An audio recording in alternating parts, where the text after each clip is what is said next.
Good morning, gentlemen. With a small group like this, I thought I'd maybe spend a few minutes talking to everybody collectively as a group. We're a small group. There's only four of us. And so it's a lot easier for me to say hello to everybody, introduce myself a little bit more, uh, visually, so you can see who the old guy is, and also talk about how maybe some ideas on how we can do this course together. Because with only four students and me, we can be a lot more flexible than we would normally, and actually, because it's classified now as a tutorial, which means small class, we can certainly be a little bit more flexible. We will use most of the rules you used to in doing online courses at Post, but maybe not all of them. We might bend a few here or there, or create our own. So this is what we want to do. So just real quickly, I'm Dr. Tom Abbott. I am a retired from the full-time faculty at Post, but I have a specialty in sport economics, and I teach this at one other university as well now. Was requested to join that faculty as well just for this course. So this is one thing I've retained at Post. I think I'm the only person who's ever taught the topic at Post. I wrote the course. Do I consider myself an expert? Yes, I do, but we'll let you be the judge of that. Athletic background, sports background, as many of you say in your introductions, big part of my life. Yeah, big part of my life too.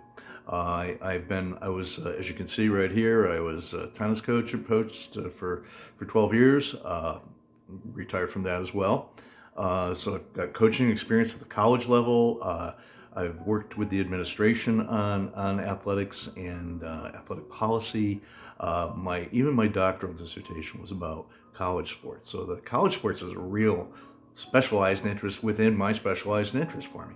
But also the business of sports. I'm primarily a business educator, and the business of sports, the economic of sports, the impact of sports is always been a tremendous interest of mine, and it's something I continue to follow and study. And I hope to use that interest to maybe transfer some of that idea to you, and also to let's talk about ways you can use it to help what you want to do within the sport realm.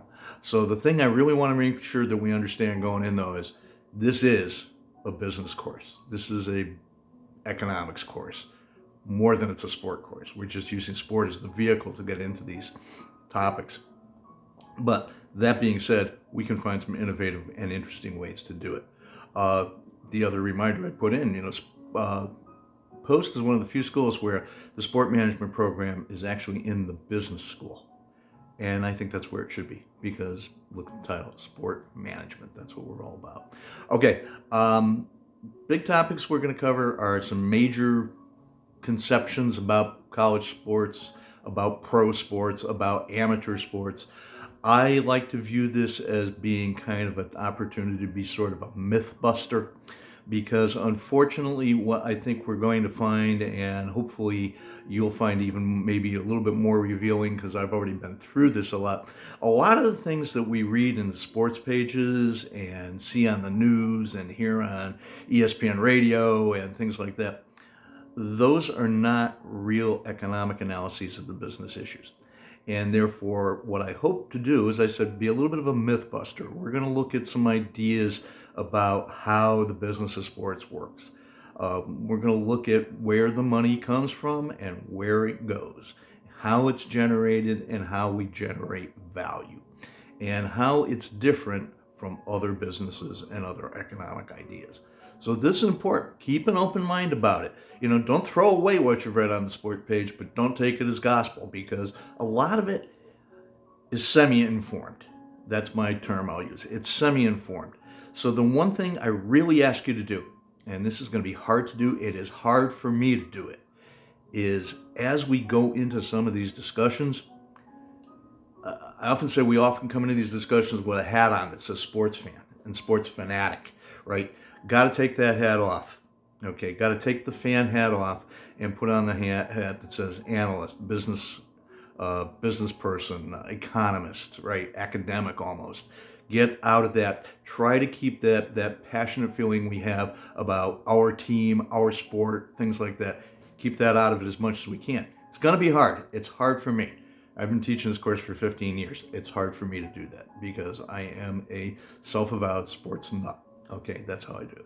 So those are some important points. One thing I did want to mention to people this morning as I put this together, and I'm going to sneak it into everybody's introduction column, so hopefully everybody, please make sure if you have any questions about it, get to me right away. I think with the small group, we might have an opportunity to do some what I'll call live things, meaning have a teleconference, whatever method we want to use, Zoom or Teams or Blackboard Collaborate, which is built right into our course, that we can actually have a couple of meetings where we can get together and talk through the issues.